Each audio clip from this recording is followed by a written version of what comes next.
Hi நண்பர்களே, எல்லோருக்கும் வணக்கம். எல்லோரும் எப்படி இருக்கீங்க? நாங்கள் ரொம்ப நல்லா இருக்கோங்க. நீங்களும் நல்லா இருப்பீங்க நம்புகிறேன். இன்றைக்கி நம்ம முதல்ல பார்க்க போகிறது ராகி சிமிலி உருண்டை. ரொம்ப ட்ரெடிஷ்னலான டிஷ்ஷு. எப்படி பண்ணுறதுன்னு பார்க்கலாங்களா?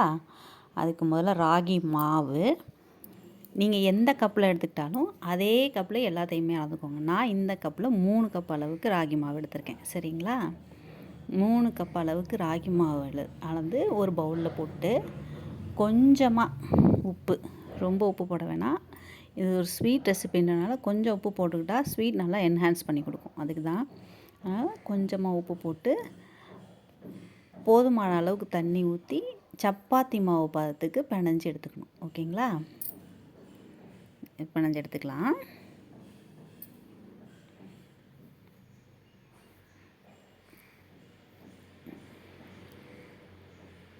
முதல்ல ரொம்ப தண்ணி ஊற்றிட வேணாம். கொஞ்சம் கொஞ்சமாக எப்படி சப்பாத்திக்கு பிணைவீங்களோ அது மாதிரி கொஞ்சம் கொஞ்சமாக ஊற்றி பிணைஞ்சு எடுத்துக்கோங்க. ஓகே, இப்போ இதை ஒரு ஓரமாக வச்சுட்டு உங்கள்கிட்ட வறுத்த வேர்க்கடலை இருந்தால் அதை வச்சுக்கோங்க. என்கிட்ட வறுக்காத வேர்க்கடலை தான் இருக்குது, அதனால் அதை முதல்ல வறுத்துக்கலாம்.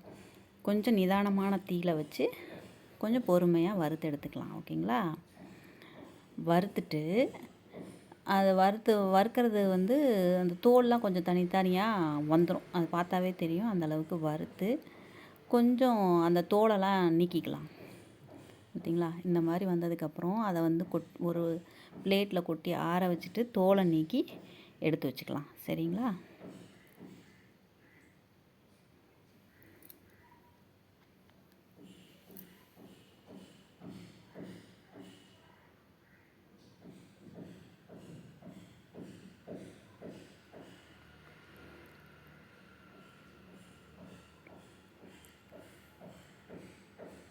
இப்போ என்ன பண்ண போகிறோன்னா, அடுத்து அடுப்பில் ஒரு தோசைக்கல் வச்சு அது கொஞ்சம் ஹீட் ஆனதுக்கப்புறம் இந்த சப்பாத்தி மாவு மாதிரி ராகி மாவு பிணைஞ்சி வச்சுருந்தோம் இல்லைங்களா, அதை எடுத்து ஒரு உருண்டையாக தட்டி இந்த மாதிரி அடை மாதிரி தட்டிக்கோங்க.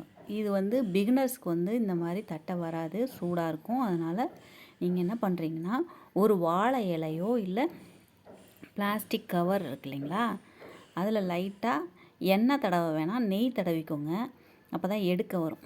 லைட்டாக நெய் தடவிட்டு, ஏன்னா இது நம்ம சிமிலி உருண்டைங்கும் போது நம்ம ஸ்டோர் பண்ணி வைக்கிற மாதிரி இருக்கும். ஒரு 10 நாளைக்காவது ஸ்டோர் பண்ணணுன்னா அதுக்கான இது வேணும் இல்லையா, அதுக்கு நெய் யூஸ் பண்ணிக்கிட்டிங்கன்னா கொஞ்சம் நல்லாயிருக்கும். அது மாதிரி அதில் தடவிட்டு லைட்டாக தடவிட்டு அதில் இந்த சப்பாத்தி அடையை தட்டி அதுக்கப்புறம் அதை எடுத்து தோசைக்கல்லில் போட்டு நல்லா கொஞ்சம் பொறுமையான தீயில் வேக வச்சு எடுத்துக்கோங்க. அது பிஞ்சால் பரவாயில்ல. நம்ம அதை மிக்சியில் போட்டு அடிக்க தான் போகிறோம். ஓகேங்களா? அதனால் இதை அடைகளாக தட்டி எத்தனை அடைகள் வருதோ அதை தட்டி வேக வச்சு கொஞ்சம் நிதானமான தீயில் வேக வச்சு எடுத்துக்கலாம். சரிங்களா?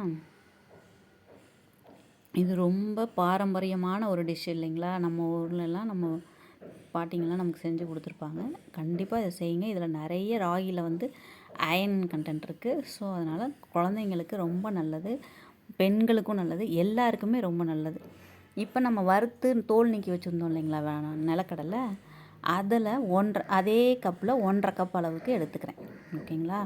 அது 3 கப் எடுத்தோம் ராகி மாவு. இப்போ இந்த நிலக்கடலை 1.5 கப் அளவுக்கு எடுத்து மிக்ஸி ஜாரில் போட்டு இதை பொடி பண்ணிக்கலாம். ஓகேங்களா? ரொம்ப நைஸாக பொடி பண்ணணுங்கிறதில்ல, எண்ணெய் பிரிஞ்சு வரும். அதனால் கொஞ்சம் திப்பி திப்பியாக இருந்தாலும் நல்லா தான் இருக்கும். அது கடித்து சாப்பிடும்போது நல்லாயிருக்கும், வாயில் தட்டுப்படும்போது. அதனால் ஓரளவுக்கு இந்த மோடில் வச்சு அரைச்சிக்கோங்க.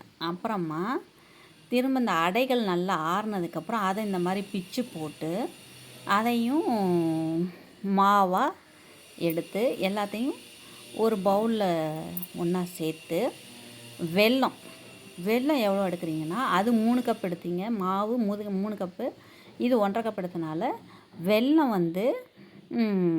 கிட்டத்தட்ட 1.5க்கு நான் 2 கப் அளவுக்கு மாவு எடுத்திருக்கேன். இது ஜாகரி வெல்லம் எடுத்துருக்கேன். அதாவது நாட்டு சர்க்கரை எடுத்துருக்கேன். நீங்கள் வெல்லம் எடுத்திங்கன்னா வெல்லத்தை நல்லா பொடிச்சு இதோட சேர்த்துக்கோங்க. சரிங்களா?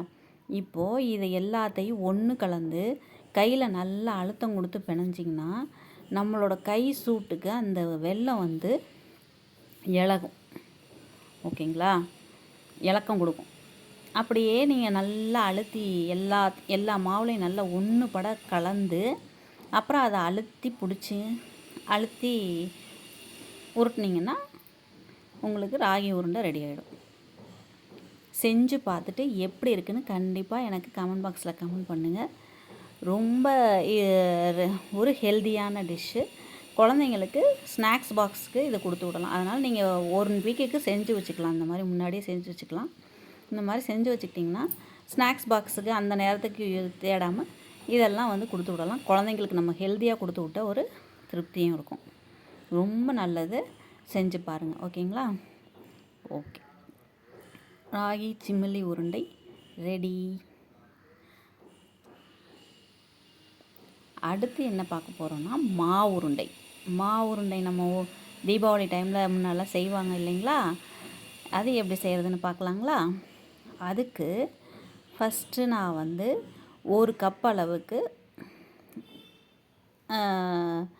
இது பாசிப்பயறு சிறுபருப்பு இருக்கு இல்லைங்களா? அதை வந்து மீடியமான தணலில் கொஞ்சம் பொறுமையாக இதை வறுத்தெடுக்கணும். நல்ல மணம் வரும்.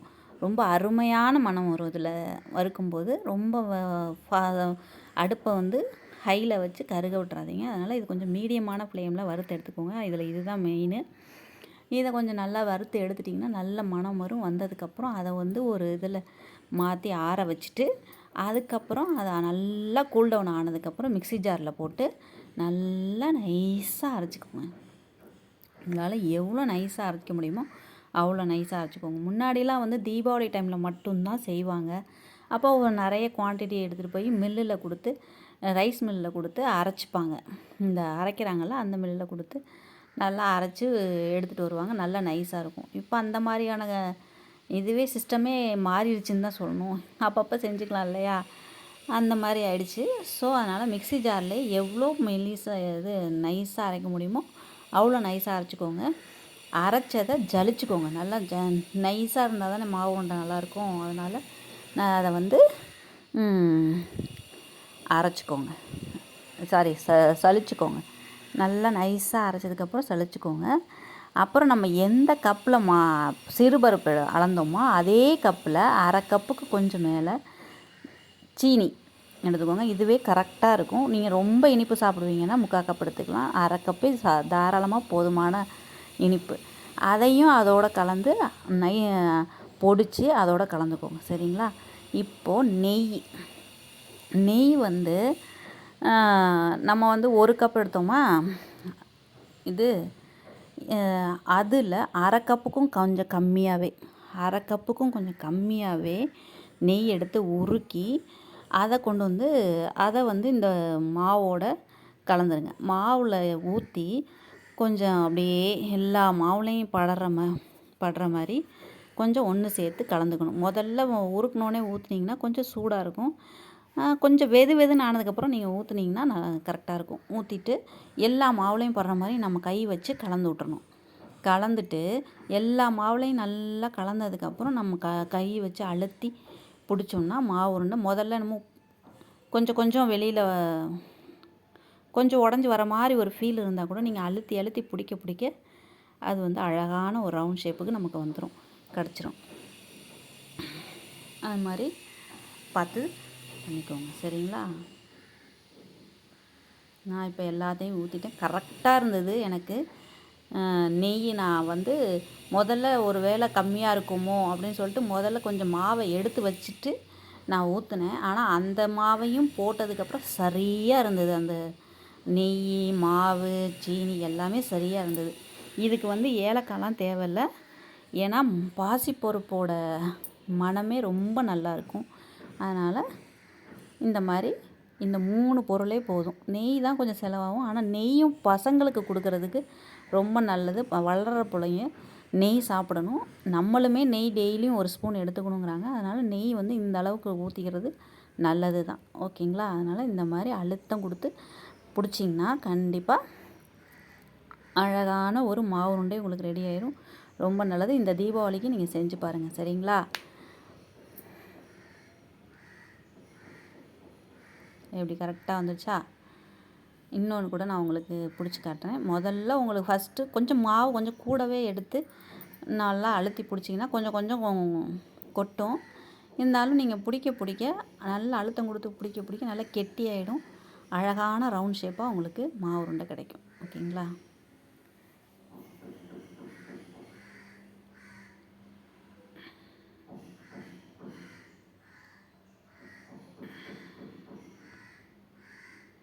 நான் கொடுத்துருக்க அளவு கரெக்டான அளவாக இருந்தது. அதனால் நீங்கள் இந்த அளவுலேயே செஞ்சு பாருங்கள். அப்படியும் உங்களுக்கு பத்தலை அப்படின்னா இன்னும் கொஞ்சோண்டு நெய் உருக்கி சேர்த்துக்கோங்க. சரிங்களா? உங்களுக்கு இன்னும் கொஞ்சம் உதிர்ற மாதிரி ஒரு ஃபீல். ஆனால் இது ரொம்ப சரியான அளவு நான் கொடுத்துருக்கேன். உங்களுக்கு ஒரு சில பருப்பு ஏதாவது கொஞ்சம் கூட பிடிச்சிதுன்னா நீங்கள் இன்னும் கொஞ்சம் கூட நெய் உருக்கி வச்சுக்கோங்க. சரிங்களா? சேர்த்து கலந்து ரொம்ப நெய் ஜாஸ்தி ஆகிட்டாலும் திகட்டும். அதனால் இந்த அளவு சரியான அளவு. இந்த மாதிரி உருட்டி எடுத்திங்கன்னா மாவு உருண்டை ரெடி. அடுத்து என்ன நம்ம செய்ய போகிறோம்னா ரொம்ப ஹெல்தியான குழந்தைங்களுக்கு ரிச்சான ஒரு ஹெல்தியான ஒரு ட்ரை ஃப்ரூட்ஸ் லட்டு பார்க்கலாங்களா எப்படி பண்ணுறதுன்னு. அதுக்கு நான் என்னென்ன எடுத்திருக்கேன்னா பாதாம், முந்திரி, வால்நட், பிஸ்தா, அப்புறம் இந்த பம்கின் சீடு, இன்னும் வெள்ளரி விதை. உங்களுக்கு வெள்ளரி விதை கிடச்சா வெள்ளரி விதை எடுத்துக்கோங்க. இன்னும் என்கிட்ட நான் இது அது இல்லாமல் நான் என்ன எடுத்திருக்கேன்னா நிலக்கடலை, மக்கானா, ஆளி விதை சொல்லுவாங்களே அது கொஞ்சம் எடுத்திருக்கேன். இது கருப்பு திராட்சை எடுத்திருக்கேன். ஹனி எடுத்திருக்கேன். ஏன் நான் ஹனி எடுத்திருக்கேன் அப்படின்னா என்கிட்ட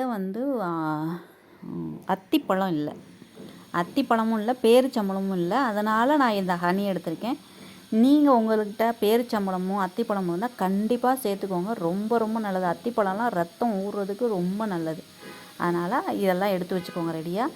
இப்போ வறுக்க வேண்டியதான். நம்ம முதல்ல வறுத்துடலாம். ஃபஸ்ட்டு என்ன பண்ணணும்னா மக்கானாவை வாங்கிட்டு வந்தோம்போது நீங்கள் எடுத்து சாப்பிட்டு பார்த்தீங்கன்னா அது ஒரு மாதிரி பதத்தாப்பில் இருக்கும். அதை இந்த மாதிரி ட்ரையாக வறுத்து கொஞ்சம் வறுத்திங்கன்னா இந்த மாதிரி பாப்கார்ன் மாதிரி இப்படி எடுத்து உடச்சா உடையும். அது பாப்கார்ன் மாதிரி இருக்கும். இதில் அவ்வளோ மெடிசினல் வேல்யூ இருக்குது. அதனால் அது கண்டிப்பாக சேர்த்துக்கோங்க. அதுக்கப்புறம் நிலக்கடலை உங்கள்கிட்ட வறுத்த வேர்க்கடலை இருந்தால் அதை வச்சுக்கோங்க. நான் என்கிட்ட வறுக்காத வேர்க்கடலை தான் இருக்குது. அதனால் நான் வறுத்துருக்கேன். சரிங்களா? அப்புறம் ஆளி விதையும் லைட்டாக சூடு பண்ணி அதையும் எல்லாத்தையுமே சூடு பண்ணி எடுத்து வச்சுட்டேன். ஓகேங்களா? இதெல்லாம் தனித்தனியாக மிக்ஸி ஜாரில் போட்டு அரைச்சி ஒரு பவுலில் போட்டுக்கலாம். சரிங்களா? ஃபஸ்ட்டு மக்கானா போட்டாச்சு. அப்புறம் நிலக்கடலையும் அரைச்சி கொஞ்சம் 1-2 பாதியமாக இருந்தால் பரவாயில்ல, அரைச்சி எடுத்துகிட்டு இந்த ஆளி விதையும் அரைச்சி எடுத்துக்கிட்டேன். ஓகேங்களா? அப்புறம் இந்த கருப்பு திராட்சை இருக்குது இல்லைங்களா, அது ரொம்ப போட்டாலும் ஒரு மாதிரி புளிப்பாக ஒரு டேஸ்ட்டு. ஏன்னா அதில் கொட்டை இருக்கனால அது ஒரு டேஸ்ட் வித்தியாசமாக இருக்கும். அதனால் நான் கொஞ்சம் தான் எடுத்திருக்கேன். கொஞ்சமாக எடுத்து அரைச்சி அதில் போட்டிருக்கேன். அதை தனியாக எடுத்து சாப்பிட்டா அந்த இலந்த வடைலாம் சாப்பிட்றது யாருக்கு பிடிக்குமோ அவங்களுக்கு அது ரொம்ப பிடிக்கும். அந்த மாதிரி இருந்துச்சு. இலந்த வடை டேஸ்ட் இருந்துச்சு. அது யாரெல்லாம் சாப்பிட்ருக்கீங்க அப்படின்னு எனக்கு கமெண்ட் பாக்ஸில் கமெண்ட் பண்ணுங்கள். அது ரொம்ப நல்லாயிருக்கும். அதை அந்த மாதிரி அந்த டேஸ்ட்டில் இருந்ததுங்க. அதையும் அரைச்சி அதோடு கலந்து முதல்ல இது எல்லாம் ஒன்று சேர்கிற அளவுக்கு நல்லா பிணைஞ்சு எடுத்துக்கலாம். சரிங்களா? நல்லா ஒன்று சேர எல்லாத்தையும் ஒன்று சேர கையை வச்சு கொஞ்சம் பிணைஞ்சு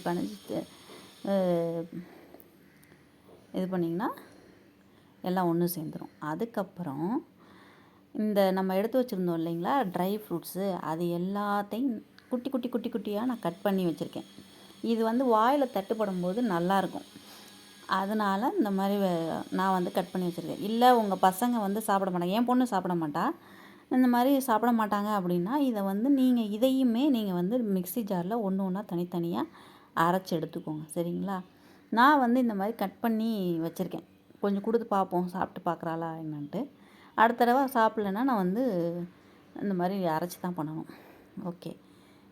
இதையும் அந்த நம்ம கலந்து வச்சுருக்கோம் இல்லைங்களா, அந்த ட்ரை ஃப்ரூட்ஸு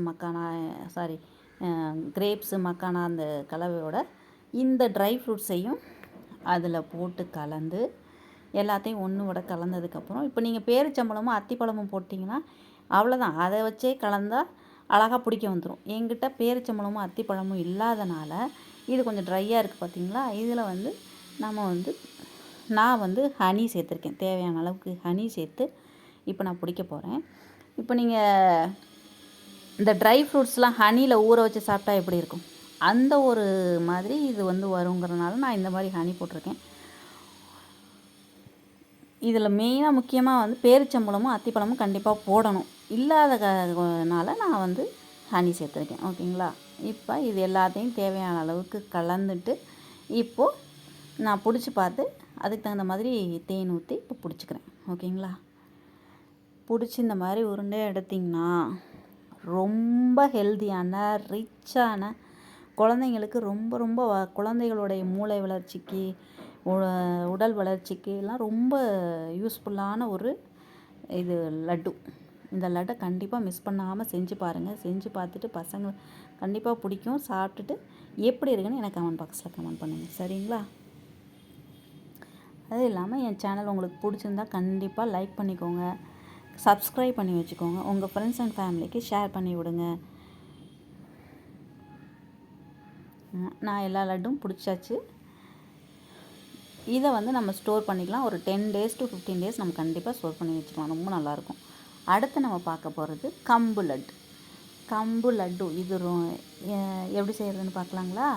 இது அயன் ரிச். இந்த பெண்களுக்கு இந்த ரத்த சோகை அயன் கம்மியாக இருக்கிறதுக்கு இது ரொம்ப யூஸ்ஃபுல்லான ஒரு லட்டு. இது செய்ய எப்படின்னு பார்க்கலாங்களா. இந்த கப் அளவில் நான் 1 கப் அளவுக்கு கம்பு மாவு எடுத்து வெறும் கடாய் இருக்கு இல்லைங்களா, அதை அடுப்பில் வச்சு அந்த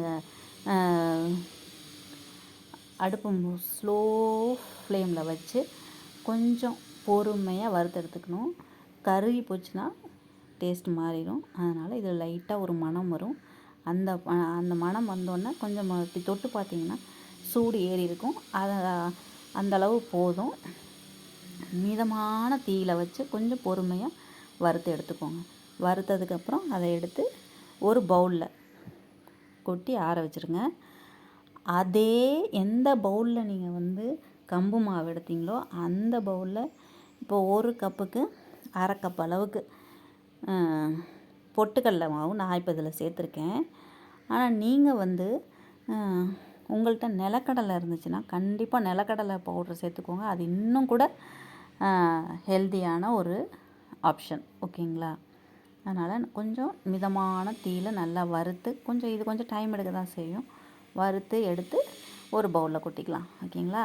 இப்போது அந்த பவுலில் நான் எடுத்த மெஷர்மெண்ட் எடுத்த கப்பில் 1/2 கப் அளவுக்கு பொட்டுக்கடலை மாவு எடுத்து அதில் போட்டுக்கிறேன். ஓகேங்களா. போட்டுட்டு இதையும் ஒன்று வர கலந்துட்டு இந்த வெல்லம் இருக்குது இல்லைங்களா, வெல்லமை வந்து நான் 3/4 கப் அளவுக்கு எடுத்துருக்கேன். ஓகேங்களா. அந்த நம்ம மாவு எடுத்த கப்பில் 3/4 கப் அளவுக்கு எடுத்து அதை வந்து கடாயில் போட்டு 1/2 டம்ளருக்கும் கம்மியாக தண்ணி, 1/2 டம்ளர் தண்ணி வந்து ஊற்றி இந்த கரையிற அளவுக்கு அதை கொஞ்சம் கரைச்சிக்கோங்க அடுப்பில் வச்சு. சரிங்களா. கரைச்சி இது வந்து பாகு பதம்லாம் வர தேவையில்லை. கரைஞ்சி கொஞ்சம் 2 கொதி வரும். நான் காட்டுறேன் பாருங்கள். அந்த மாதிரி கொதி வந்ததுக்கப்புறம் கொதி வரும். எப்படி வரும்னு நான் காட்டுறேன். எப்படி இருக்குன்னா இதுக்கு வந்து பாகு பதம்லாம் பார்க்க தேவையில்லை. நல்லா கொதி நல்லா கரைஞ்சி ஒரு 2 கொதி வந்ததுக்கப்புறம் இந்த மாவு இருக்குது இல்லைங்களா, நம்ம அதை ஆற வச்சு வச்சுருக்கோம் இல்லையா, ஒன்று கலந்து பொட்டுக்கடலை மாவும் கம்பு மாவும் அதை வந்து நல்லா கலந்துருங்க. கலந்ததுக்கப்புறம் இதில் கொட்டி நல்லா அடுப்பை சிம்மில் வச்சுருங்க. சிம்மில் வச்சுட்டு இதில் அதை கொட்டி நல்லா கலந்துடணும். இந்த வெல்லமும் அந்த மாவும் எல்லாம் ஒன்று சேர கலந்ததுக்கப்புறம் ஆஃப் பண்ணிவிடுங்க. சரிங்களா. இப்போ நல்லா கொதிச்சிருச்சு. கொதித்ததுக்கப்புறம் இந்த மாவை நான் அடுப்பை சிம்மில் வச்சுட்டு இந்த மாவை கொட்டிக்கிறேன். ஓகேங்களா. கொட்டி நல்லா ஒன்று பட கலந்துக்கிறேன். கெட்டியெல்லாம் ஆகாது. ஏன்னா நம்ம சிம்மில் வச்சு தான் இது பண்ணுறோம். கெட்டியானாலும் நம்ம வந்து ஆறினோன்னு கை வச்சு இது பண்ணோம்னா அது வந்து சரியாக வந்துடும். ஓகேங்களா. அதனால் அது ஒன்று சேர்ந்ததுக்கப்புறம் நம்ம அடுப்பை அணைச்சிடலாம். நான் இதில் கொஞ்சம் முந்திரி இருக்குங்களா, அது சின்ன பீஸாக கட் பண்ணியிருக்கேன். அது வாயில் நம்ம லட்டு கடிக்கும்போது கிடச்சிச்சின்னா நல்லாயிருக்கும் டேஸ்ட். அதுக்காக நான் அதை வந்து சேர்த்துக்கேன். இது ஆப்ஷனல் தான், வேணும்னா சேர்த்துக்கோங்க, இல்லைன்னா தேவையில்லை. இதையும் அதில் போட்டு கலந்துட்டு நான் வந்து அடுப்பை அணைச்சிட்டு கொஞ்சம் நேரம் ஆற விட்டுட்டு நம்ம கை பொறுக்கிற சூடு வந்ததுக்கப்புறம் நல்லா எல்லாத்தையும் கலந்து விடணும். நல்லா எல்லாம் ஒன்று கலந்து வந்ததுக்கப்புறம் அழுத்தம் கொடுத்து பிடிச்சிங்கன்னா கம்பு லட்டு ரெடி. கொஞ்சம் இங்கே பக்கத்தில் வேலை நடக்கிறனால ஏதாவது கொஞ்சம் வாய்ஸ் டிஸ்டர்பன்ஸ் இருந்தால் மன்னிச்சுக்கோங்க. இந்த நான் செஞ்சு காமிச்சிருக்க லட்டு எல்லாத்தையுமே செஞ்சு பாருங்கள். செஞ்சு பார்த்துட்டு உங்கள் பசங்களுக்கு ஸ்நாக்ஸுக்கு கொடுத்து விடுங்க, ரொம்ப நல்லது. இது எல்லாமே ஹெல்த்தியான ஒரு லட்டு. கண்டிப்பாக செஞ்சு சாப்பிட்டுட்டு எப்படி வந்ததுங்கிறத எனக்கு கமெண்ட் பாக்ஸில் கமெண்ட் பண்ணுங்கள். இந்த அளவுக்கு அழுத்தம் கொடுத்து பிடிச்சிங்கன்னா அழகான கம்பு லட்டு ரெடி. பிகினர்ஸ் கூட இதை செய்யலாம். இது எல்லா லட்டுமே. அதனால் கண்டிப்பாக செஞ்சு பாருங்கள். செஞ்சு பார்த்துட்டு என்னோடய சேனல் உங்களுக்கு பிடிச்சிருந்தா கண்டிப்பாக சப்ஸ்கிரைப் பண்ணி வச்சுக்கோங்க. உங்கள் ஃப்ரெண்ட்ஸ் அண்ட் ஃபேமிலிக்கு ஷேர் பண்ணி விடுங்க. நல்லதே நினைப்போம், நல்லதே நடக்கும். பாய் நண்பர்களே.